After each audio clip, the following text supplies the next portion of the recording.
Good morning, and welcome back to 10-Minute English Cafe. It is Sunday, July 19th, 2026. Good morning!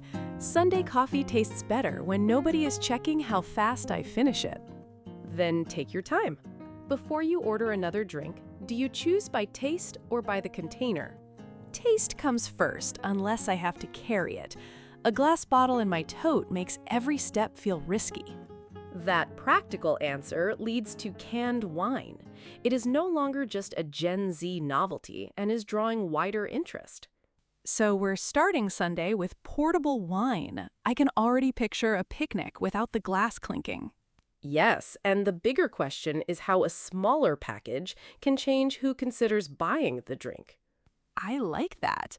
The container looks simple, but it can change the whole decision at the shelf. Then Anya Taylor-Joy leads the Apple TV crime thriller Lucky after a major heist fails. One failed job sends a con artist towards both the FBI and a criminal organization. That's a stressful chain reaction. Finally, AI investment may reach laptop prices and some electricity bills. That one lands right on the shopping screen and the monthly bill, so it feels especially close.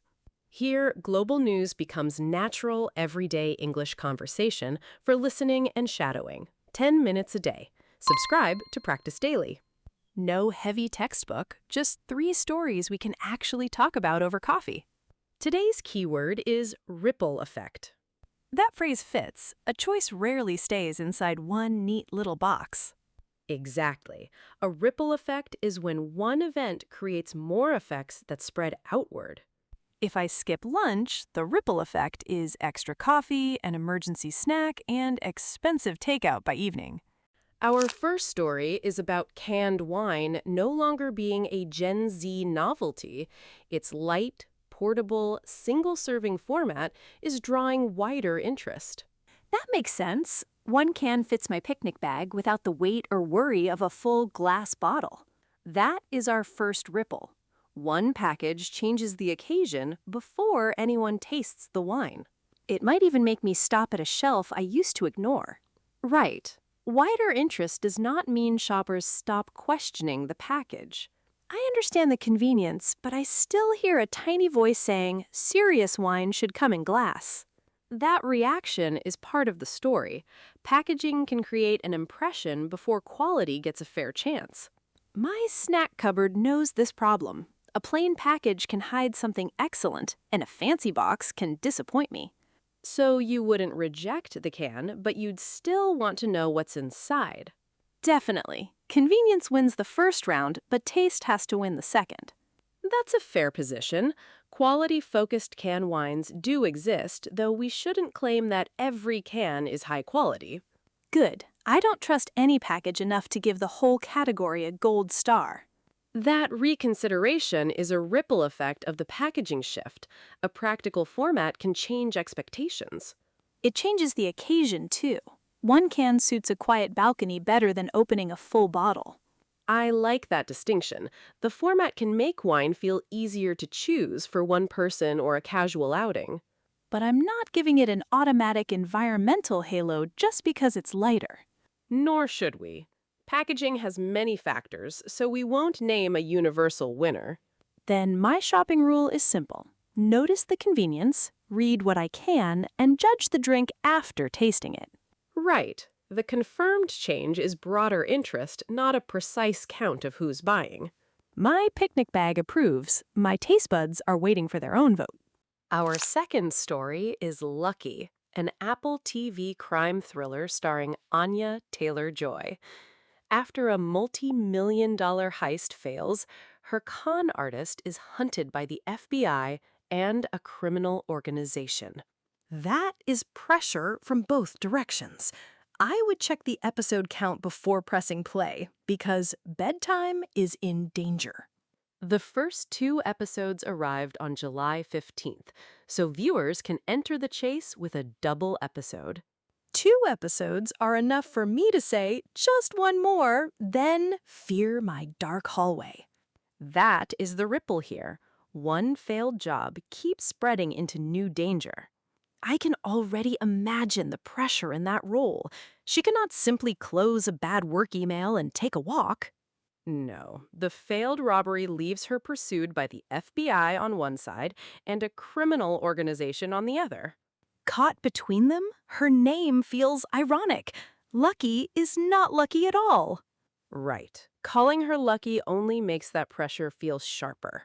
It would keep me tense through both episodes, with danger coming from opposite directions. Exactly. The series is based on a novel, and she also serves as an executive producer. I like knowing the lead helps create the series too. It makes me curious about the character. That's the human center of this setup. A single failed job keeps creating new pressure and fewer safe directions. It's like one message sent to the wrong group chat. The mistake keeps traveling. Your group chat is much safer, but the ripple idea works. The consequence doesn't stop at the original event. And unlike our canned wine story, this spread is not convenient. It closes choices instead of opening them. Nice comparison. One ripple broadens an audience, while another traps a character between powerful groups. That contrast would keep me watching, especially if the story stays focused on how she handles the pressure. I knew the hallway would return.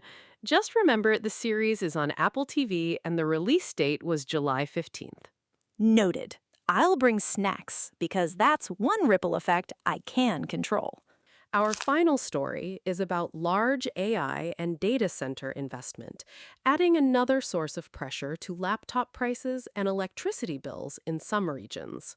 That feels close to home, but I do not want to blame AI alone. What else is involved?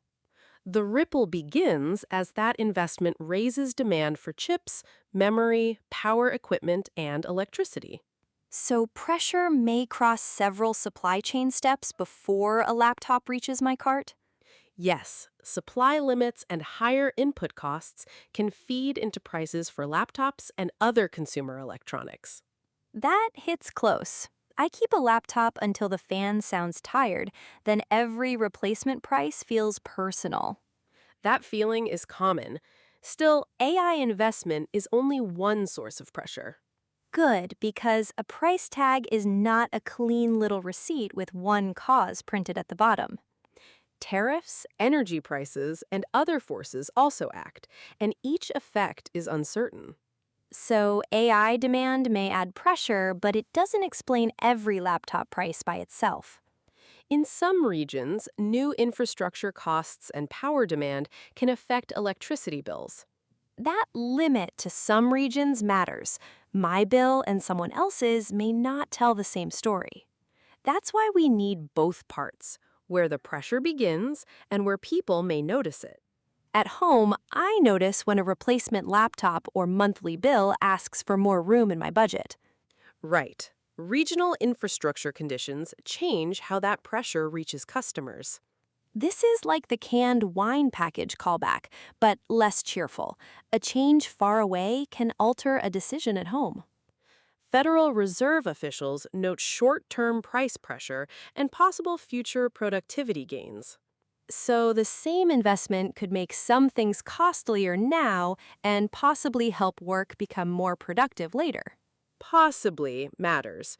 Future gains are not guaranteed, and their timing is uncertain. Then I wouldn't panic buy a laptop, but I would compare prices carefully and keep my current one healthy. Which ripple traveled the farthest for you today? The AI story, because a data center can feel distant until the effect reaches a laptop screen or an electricity bill. We saw canned wine reach new shoppers, a failed heist push Lucky into a two-sided chase, and AI investment add price pressure. 3 very different stories, but each showed an effect moving beyond its starting point. Those are ripple effects, consequences that spread through time or connected systems. The phrase works for a package, a bad decision, a technology boom, or my skipped lunch. To help us choose stories you enjoy, pick A, canned wine, B, lucky, or C, AI investment reaching everyday prices? I choose B, a tense chase, 2 episodes, and snacks sound like a complete Sunday evening plan.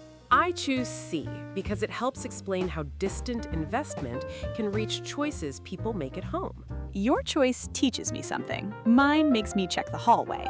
Both reactions count, and now we would love to hear yours. Comment A, B, or C.